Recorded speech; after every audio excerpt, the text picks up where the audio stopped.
Olá, ano! Welcome to our English class, and this is the class number 22. Gente, hoje eu vou passar para vocês, como eu tinha falado, um reforço sobre o assunto Reported Speech. É importante que vocês, se você achar importante, anotar no caderno os pontos que não tem no livro. Então, o que não tem lá no livro, que você acha que poderia complementar, que isso aqui eu trouxe coisas realmente para facilitar a aprendizagem de vocês, anotem para quando vocês forem estudar para a prova, que isso aqui vai cair na prova da quarta unidade, vai ser a última prova de inglês. Então, por favor, é importante isso para vocês, tá bom? A correção da página 63 será na aula interativa, tá ok? Em algum momento a gente vai conseguir achar um tempo para a gente fazer todas as correções e dar os vistos, tá bom? Então vamos lá, vamos com a prova? Então vocês vão pausando, se vocês quiserem copiar, depois que eu explicar, você pausa, copia e dá continuidade. Vamos lá. O que é então o reported speech? O discurso direto e o discurso indireto, no caso aqui só está reported speech. No dia a dia, as pessoas deparam com situações em que precisam citar frases ditas por outros indivíduos, ok? Quando essa situação é feita relatando exatamente o que a pessoa disse, a chamamos de discurso direto, por exemplo. Então, o que é um discurso direto? Mateus disse, eu gosto de maçãs. Eu tô, gente, repetindo a frase que Mateus falou, tô repetindo igual. Então, ó, Mateus disse, eu gosto de maçãs. Eu poderia dizer, Mateus disse, eu amo maçãs. E se Mateus disse diferente? Ó, Mateus disse, eu sou louco por maçãs. Então, eu tô repetindo exatamente a frase que Mateus usou. Então, isso é o discurso direto. Já o discurso indireto é utilizado para adaptar a frase. Eu vou adaptar a frase, né? Construindo uma estrutura diferente, como, por exemplo, a mesma frase, ó. Mateus disse que gostava de maçãs. Aí, gente, eu tive que passar para o passado. Por que eu passo para o passado? Porque aqui eu estou dizendo a frase que Mateus disse. Então, Mateus, quando falou, era presente, tá? Então, tem que imitar a frase que ele falou. Aqui, nesse caso, não. Eu estou reproduzindo, contando para alguém o que Mateus falou no passado. Então eu falo, Mateus disse que gostava. Por que ele disse isso? Porque ele disse antes para mim. Ele não está dizendo agora, eu que estou contando para você, né? Então percebe que a citação manteve o que Mateus disse, mas mudamos a maneira como seu gosto por maçãs foi dito. No inglês, o discurso indireto é chamado de reported speech e serve para o mesmo objetivo. Então, reported speech é esse discurso indireto, né? E o que é o discurso indireto? É quando eu não repito a frase que a pessoa falou. É quando eu digo com as minhas palavras e acrescento, eu mudo o tempo verbal. Vamos ver aqui as regras para o uso do reported speech. Para ser usado de maneira correta, o reported speech pede uma adaptação dos tempos verbais presentes na frase. É preciso escrever de uma maneira que mantenha a concordância do verbo. Para te ajudar a entender as mudanças, veja a tabela abaixo. Vamos ver a tabelinha. Vou mostrar por mostrar, porque vocês lembram que eu falo para vocês direto isso e aconselho. Gente, essas tabelas aqui é só para você ter uma noção, mas aprender mesmo você vai aprender com os exemplos. Então vem comigo aqui, ó. No direct speech, a gente tem o simple present, a gente tem o presente simples. No reported speech vai se tornar simple past, ou seja, passado simples. Então estava no presente, vai para o passado. No direct speech, a gente tem o simple past, agora a gente tem um passado simples. A gente vai para o past perfect. A gente continua no passado, só que aqui é no passado perfeito. Quando a gente está no present continuous, quando a gente está no presente contínuo, a gente vai para o past continuous, a gente vai para o passado contínuo. Quando nós estamos no present perfect, quando a gente está no presente perfeito, a gente passa para o past perfect, tá? Quando a gente usa o can, muda para could, que é passado. E quando a gente usa o will, que é futuro, a gente usa o would, que é uma condição, é um faria, seria, tá? Então vamos lá, vamos ver aqui. Agora, said versus told. Isso aqui é importantíssimo. Importantíssimo. Por mais que os dois termos possam ser utilizados para o verbo disse, há uma diferença que deve ser respeitada na construção do reported speech. A conjugação said, que é disse, que é passado de say, que é o passado de say, que é dizer, deve ser utilizada quando não está especificado para quem foi dito a frase. Vamos lá? Vamos entender um exemplo? Então, João said, I love her. João disse, eu a amo. Agora, João said that he loved her. João disse que a amava, tá? E o told é utilizado quando a frase deixa especificado para quem foi dita. Veja, João told Ruby. Agora aqui é diferente. João disse a Ruby, eu amo você. Aqui, João disse para alguém? Disse. Mas para quem? A gente não sabe. Então, quando a gente não sabe quem é a pessoa, para quem João disse, para quem a pessoa, para quem o sujeito falou alguma coisa, a gente vai usar o said. Mas quando na frase João falou para alguém, a gente vai usar o told. Entendeu? Entendeu? Se você não entendeu, repete o vídeo.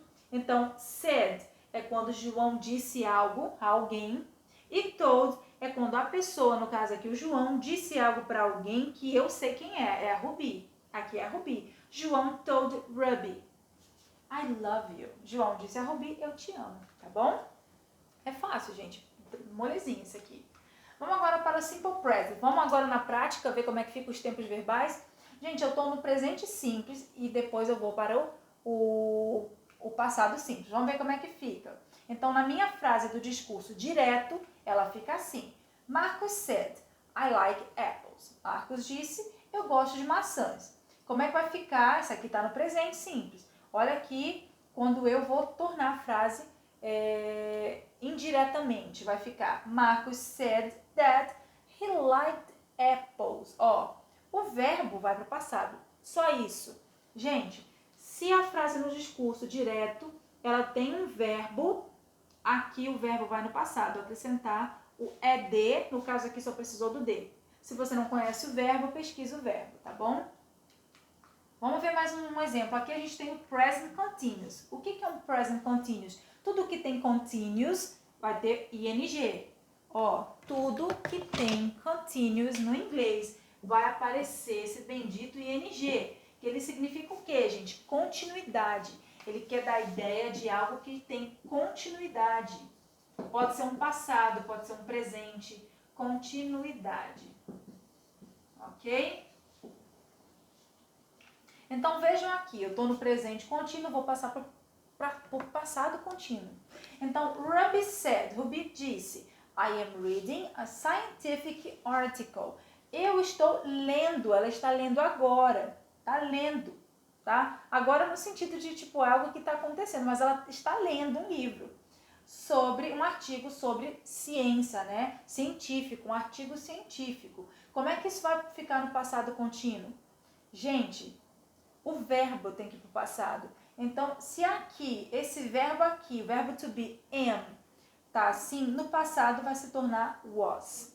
Isso a gente já estudou, então, qualquer coisa vocês podem revisar. Como é que é o verbo to be no passado? Então, am se torna was, is se torna was, e are se torna were. Tá? É isso, tá? Então, qualquer coisa vocês podem revisar, pesquisar sobre isso aqui. Verbo to be no passado, tá bom? Então, como é que vai ficar a frase? Ruby said that she was reading. Só isso. Pego o verbo to be, passo para o passado e mantenho o verbo seguinte na forma contínua, com ing, tá? Só repetir a frase. Ok? Facinho esse? Vamos para o próximo agora. Agora, se a frase estiver no present perfect, tá no presente perfeito, ela vai para o past perfect. Perceba o seguinte, gente, quando está no presente, vai para o passado. E a concordância acontece aqui na maioria das vezes, ó. É um presente perfeito, vai para o passado perfeito. É um presente contínuo, vai para o passado contínuo, entendeu? Entendeu a referência? Então aqui eu digo, ó, Larissa said, I have lived there. Ou seja, Larissa disse, eu tenho vivido lá. Está num passado perfeito. Como é que vai ficar aqui a frase, ó? Vai agora aqui, present perfect. Aqui está no present perfect. I have lived, eu tenho vivido lá. Gente, é um presente perfeito porque é algo que aconteceu no passado e continua no presente, tá? Então, eu tenho vivido. Ou seja, eu tenho vivido, eu vivi e continuo vivendo, tá? Agora, no passado, como é que vai ficar? Larissa said that she, o verbo have, É o primeiro verbo que tem aqui. Vai para o passado. Had e o lived continua. Então, had lived there. Na maioria dos casos, gente, o segundo verbo continua na mesma estrutura. É o primeiro verbo da frase que vai modificar, ok? Então, qual é o primeiro verbo dessa frase aqui? Have. Certo? Have no passado, had. Agora o can, ele se torna could, vai ficar como? Juliana said, I can go with you. Juliana disse, eu posso ir com você. Como é que vai ficar isso no passado? Como é o can no passado? Simples. Juliana disse que, Juliana said that she could go with you. Juliana disse que ela poderia ir com você, tá? Muito fácil esse. Gente, uma dica, não esqueçam que quando vocês forem passar pelo discurso indireto, aqui eu tenho 2 pontinhos, não tenho? No lugar dos 2 pontinhos aqui na frase, a gente vai acrescentar a palavra that, que é o que, para poder dar continuidade à fala, tá bom? Agora o will. Quando for com will, a gente muda para would. Veja aqui os exemplos. She said, I will travel next month. Ela disse, eu viajarei no mês que vem, tá? Então, como é que vai ficar aqui? She said she would travel the month after, tá? Então, o will será trocado por would, tá? Só isso a modificação. Nesse caso aqui, o pronome I, ele vai modificar. Porque aqui eu digo assim, ó, ela disse, porque tá começando com ela disse, tá? Aqui é Juliana disse, tá? Eu só repito Juliana, mas aqui é ela. Então, ela disse, eu vou viajar. Nesse caso aqui, ela disse que ela viajaria. Aí eu tenho que colocar a concordância. Se aqui é I, aqui não vai mais ser I, porque eu não vou mais imitar a fala dela. Aqui sou eu falando dela. Então, se sou eu falando dela, aqui embaixo vai ter que ser ela novamente. Eu não posso dizer eu. Eu tenho que falar ela. Então, ela disse que ela viajaria no mês seguinte. Ok? Compreenderam? Só traduzir para o português vocês entendem a concordância mais fácil. Então, é importante você ficar atento às mudanças de artigos também, como eu estou falando agora. Pronomes, como eu acabei de falar do she, né? Do I com she, são pronomes. Pronomes substituem o nome. Pronomes e outros elementos da frase que podem ocorrer nas construções do reported speech. Veja, Anna said, I will take this. Ana disse, eu vou pegar isso. Tá? Anna said that she would take that. Então, Ana disse que ela, olha aqui novamente. Então, se eu estou falando que Ana disse, eu vou pegar isso, Ana disse que ela pegaria isso. Então, tem que colocar ela de novo, nesse caso aqui, tá? Prontinho, gente, a revisão eu fiz. Precisamos entrar na unidade 8. E essa é a última unidade. Vou finalizar aqui, só vou falar sobre o que é essa unidade. Na próxima aula é que a gente finaliza a unidade 8 com a nova matéria, tá bom? Então, a unidade 8 é sobre All We Need Is Love. É para fechar com chave de ouro, né? Tudo que nós precisamos é amor. Eu acho que é até uma boa despedida para o 9º ano, esse tema do livro, né? O último capítulo. Deixar essa mensagem para vocês, que tudo que a gente precisa, gente, no fundo, é o amor, né? Então, ele vai tratar sobre isso. E eu amo muito vocês, então melhor ainda falar sobre amor com vocês. Então, essas questões aqui dessa página, letra A, B e C. Letra A, how do you define love? Gente, define é definir. Então, você pode traduzir aí, define, definir.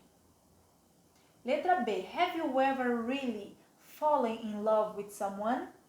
Então, have you ever significa você já. Então, podem colocar aí, você já. Fallen in love, se apaixonar. Fallen in love. E someone, acho que vocês sabem, né? Eu acho que não vou traduzir isso aqui, não. A gente fala tanto de someone. Mas eu acho que... Não, tudo bem, eu vou traduzir, gente. Tudo bem. Isso aqui, someone é alguém, tá? E letra C. Do you believe in love at first sight? Olha, eu vou traduzir só o at first time, à primeira vista. Já entreguei o restante, né? Então, assim, esse love aqui que tá falando é muito sobre paixão, mas durante o livro vai ter sobre outros tipos de amor também, tá? Mas de início a gente vai falar sobre coração, tá? Então, nada de sofrência, só resiliência, né? Vamos lá, vamos continuar aqui para finalizar a aula de hoje, na página 74, esse textinho aqui, 1 e 2. Vamos lá, a garota aqui é girl. Ela diz o seguinte: I'm just scared that you're going to love another girl. Ela tá dizendo, eu tô com muito medo de que você se apaixone por outra garota. Aí ele fala, you're right, você tá certa. I will, eu vou. And she will call you as mom. E ela vai te chamar de mamãe. Então ele quer dizer o quê? Tipo, que ele vai sim se apaixonar por outra garota e essa garota vai ser a menina que vai chamar ela de mamãe, ou seja, a filhinha deles, né? Que um dia eles vão ter. Então foi bem românticozinho aí. Agora o texto 2. Cute love story. Cute é fofo, tá? Então uma história de amor fofa. O rapaz diz o seguinte: If I ask you to jump down, will you? Se eu te pedisse para pular de algum lugar alto, você faria isso? Aí a garota fala, sim, eu faria. Aí ele diz, por quê? Aí ela, because I know you will catch me. Porque eu sei que você ia me segurar. Aí ele diz, if I don't then? E se eu não fizer então? Ela diz, then I will die with the belief that you tried your best, but couldn't save me. Nossa, isso aqui é ilusivo, péssimo, né? Isso aqui é retratando como tem alguns jovens que são viajam muito nisso aqui. Olha a resposta dela. Então, eu morreria com a crença de que você tentou o seu melhor, mas não conseguiu me salvar, né? Então, isso aqui é como se fosse uma historinha de amor bem fantasia, é tipo uma fantasia, né? Mas, gente, isso não é só uma brincadeirinha entre eles, mas, pelo amor de Deus, nada a ver, né? É só uma brincadeira mesmo. Então, gente, eu vou deixar aqui de homework para vocês as páginas 68 e 69, do 2 ao 4, página 70 para fazer o plus, 71 fazer um production e 72 o exercício 1, combinado? Então, a gente finaliza a nossa aula. Na próxima aula, a gente vai dar continuidade nessa unidade 8 para finalizar o livro, tá bom? Então, see you next class. Bye!